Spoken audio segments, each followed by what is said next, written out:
What can fireflies teach us about generational faith? Well, let's take a look at that together in just a sec. Welcome to the show. I'm Daniel Dalp, and this is For Your Sunday Morning Drive. We're the short podcast with the goal of providing some motivation, drive, and encouragement on your way to worship and helping you recenter your mind on those spiritual things on a hectic Sunday morning. We are brought to you by the Ministry League network of podcasts. Be sure to check out Ministry League and their great resources on YouTube and through their app. I don't have much for you in the way of announcements today, so let's go ahead and get into the show. This is episode 110, The Last Lightning Bugs. Let's go to church.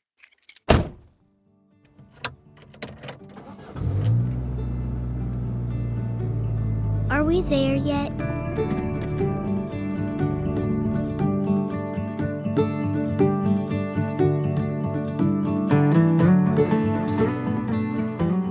I was hauling my trash can down to the end of my driveway a week or two ago and was excited to see one of my favorite parts of God's creation, that familiar rhythmic flash of a firefly. Yes, summer is on its way. Whether it's firefly, lightning bug, or glowworm, regardless of what you call this little bioluminescent beetle, there is one aspect of which we can all agree. Its yearly arrival is a nostalgic touch point for nearly every generation. It's a hallmark of warm weather and an echo of the memories of summers gone by. Yes, we love to see the return of the firefly.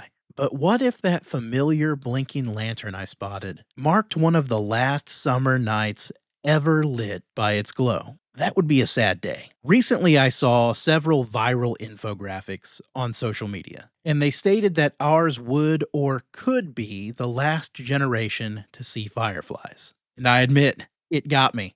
It did its job. I was distraught. But after doing some digging, I found that the associated information was mostly clickbait. And while, yes, it did highlight several studies that showed an alarming decline in firefly populations year over year, it was based on factors like pesticide use and climate change and habitat loss. But the outright claim that we could be the last generation to see their lights had little scientific backing. But it gets you to thinking, doesn't it?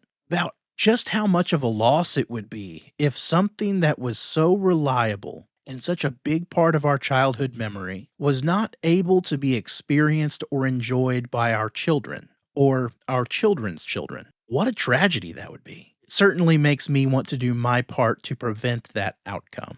And letting my mind wander over to the spiritual implications of all of this feels even heavier. What am I doing to make sure that future generations see the light of Jesus? I have to believe that part of it is understanding that this is a personal responsibility. Parents, grandparents, we can't outsource this to a youth minister or a Bible class or a congregation. We have to make it personal. We have to take accountability. In Psalm 78, Asaph repeatedly emphasizes the importance of teaching future generations about God, all of it so that they won't repeat the failures of the past. Verses 1 through 4 read, "Give ear, O my people, to my teaching. Incline your ears to the words of my mouth. I will open my mouth in a parable. I will utter dark sayings from of old, things that we have heard and known, that our fathers have told us. And we will not hide them from their children, but tell to the coming generation the glorious deeds of the Lord, and his might, and the wonders that he has done." Moses has a thing or two to contribute to this conversation as well. We can almost hear him shouting at us the importance of passing along generational faith and instruction in Deuteronomy chapter 6, verses 4 through 9. "Hear, O Israel, the Lord our God, the Lord is one. You shall love the Lord your God with all of your heart, and with all of your soul, and with all of your might. And these words that I command you today shall be on your heart. You shall teach them diligently to your children, and shall talk of them when you sit in your house, and when you walk by the way, and when you lie down, and when you rise. And you shall bind them as a sign on your hand, and they shall be as frontlets between your eyes. You shall write them on the doorposts of your house and on your gates. With these two passages in mind, and with the narrative of the cycle of faithlessness that set in from time to time amidst the people of Israel, it's little wonder that when Jesus shows up on the scene, he calls these people a wicked and perverse generation. And it makes me wonder if, on some level, if the pleas of Moses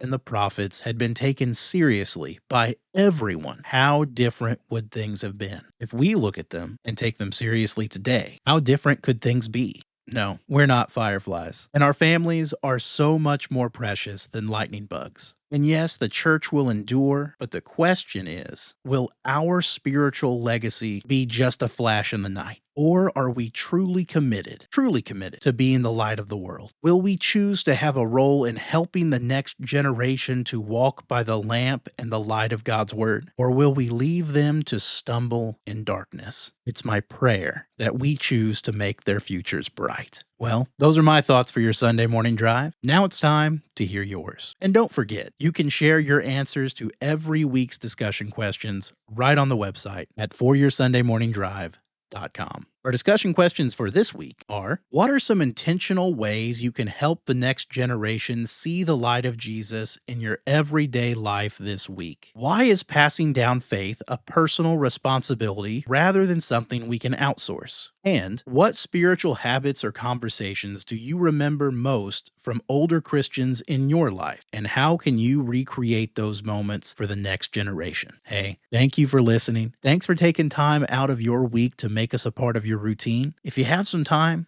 rate and review the podcast. That helps so much. Keep being salt and light in your communities. And I'll see you Sunday.